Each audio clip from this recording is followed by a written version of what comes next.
அதிகமானவர்கள் ஆகிரத்தை மறந்து விட்டார்கள், மௌத்தை மறந்து விட்டார்கள், சக்கரத்தை மறந்து விட்டார்கள். அல்லாஹ்வை, கபரை, நரகத்தை, தண்டனைகளை, நன்மைகளை மறந்து உலகத்துக்காகவே செயல்படுகிறார்கள். துனியாதாரிகளாக மாறிவிட்டார்கள்.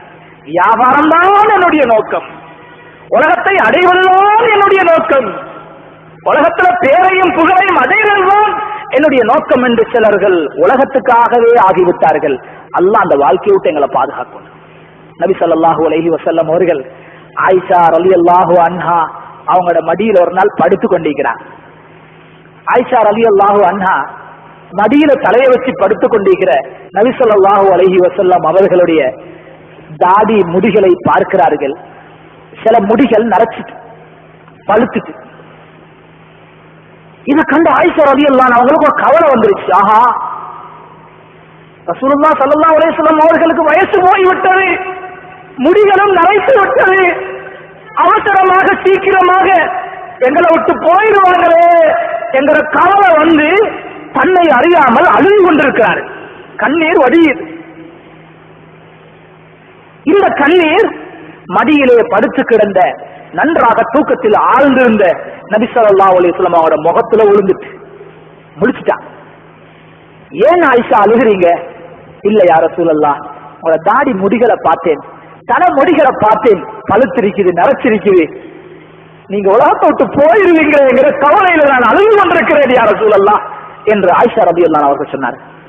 நபி ஸல்லல்லாஹு அலைஹி வஸல்லம் அவர்கள், ஆயிஷாவே, ஒரு மனிதன் உலகத்தை விட்டு பிரிஞ்சிட்டா, மௌத்தாகிட்டா, அவனுக்கு அந்த மையத்துக்கு மிச்சமும் கஷ்டமான கவலையான நேரம் எது என்று கேட்டார். ஒரு கேள்வியை கேட்டாங்க மனைவி. ஆயிஷா ரலியல்லாஹு அன்ஹா அவர்கள் சொன்னார்கள், யா ரசூலல்லாஹ், ஒரு மனிதன் மௌத்தாகிட்டா அந்த மையத்துக்கு மிச்சமும் கஷ்டமான நேரம் மையத்தை வீட்டுல இருந்து வெளியெடுத்துட்டு போற நேரம் இல்லை. நபி ஸல்லல்லாஹு அலைஹி வஸல்லம், இல்ல, நேரம் என்று சொல்லுங்களேன். யா ரசூலல்லாஹ், ஒரு மனிதன் மரணித்து விட்டால் அந்த மையத்துக்கு மிச்சமும் கஷ்டமான நேரம் எது தெரியுமா? கபர்ல அவரை கொண்டு தனிமையில அடக்கிட்டு திரும்பி வாரோமே, இந்த நேரம் தான் மையத்துக்கு கவலைப்பட போகுது என்று சொன்னதற்கு நபி ஸல்லல்லாஹு அலைஹி வஸல்லம் அவர்கள் சொன்னார்கள், இல்லை ஆயிஷா, இல்ல. ஆயிஷா ரலியல்லாஹு அன்ஹா, யா ரசூலல்லாஹ், எனக்கு நான் தெரியும், நீங்களே சொல்லி தாங்கோன்னு. நபி ஸல்லல்லாஹு அலைஹி வஸல்லம் அவர்கள் சொன்னார்கள், ஆயிஷா, ஒரு மனிதன் மௌத்தாகி விட்டால், மரணித்து விட்டால், அந்த மனிதனுடைய உடம்பிலிருந்து அவனுடைய உயிர்கள் பறித்தெடுக்கப்படுகிறது. அந்த உயிர்கள் உடம்பிலிருந்தும் நரம்பிலிருந்தும் எலும்புகளிலிருந்தும் பறித்து எடுக்கப்படும் அந்த வேகத்திலே அந்த உடம்பு புண்ணா போய்விடுகிறது. எந்த ஒரு மையத்தும் அந்த காட்சியை தாங்க மாட்டார்கள். ஒரு மனிதன் மரணித்து விட்டால் உடனே என்ன செய்கிறார்கள்?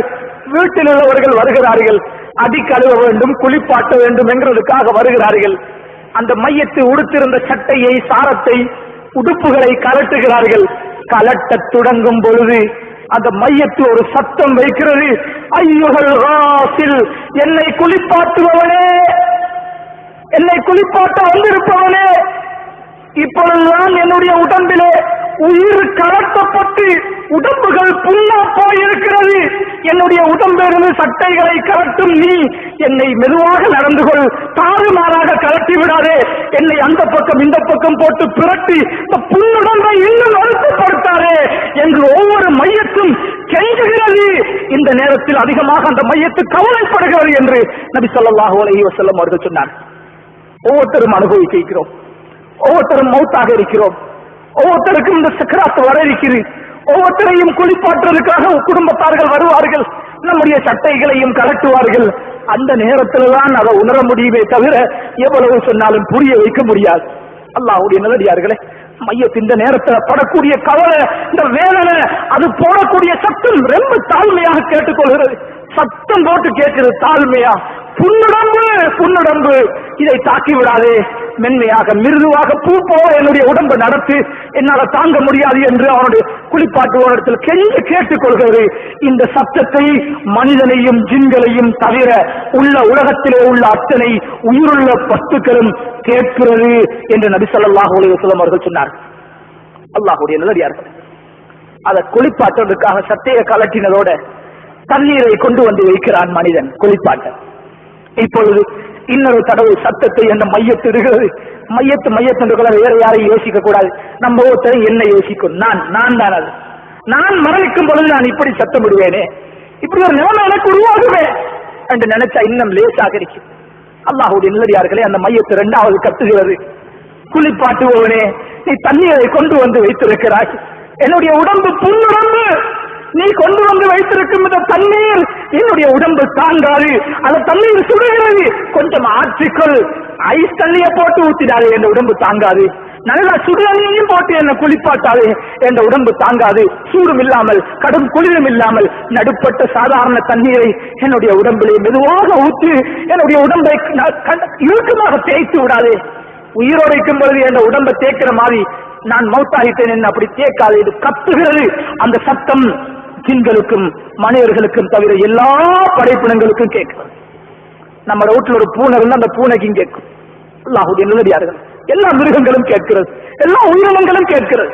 பிறகு இந்த மனிதனை குளிப்பாட்டி விட்டு கஃனிட தொடங்கும் போது இந்த மையத்தை சொல்லுகிறது, கஃனிடுவதற்காக என்னை கொஞ்சம் தூக்குவீர்கள், கவனமாக என்னை தூக்குங்கள், என்னை கண்டவாறு என்னை புலங்காதீர்கள், கண்டவாறு என்னை பிறட்டாதீர்கள், ஏற்கனவே வருத்தத்தில் நொந்து போயிருக்கிறேன், என்னை கவனமாக மிருதுவாக கண்ணியமாக நடத்துங்கள் என்று கெஞ்சி கெஞ்சி கேட்டுக் கொள்கிறேன்.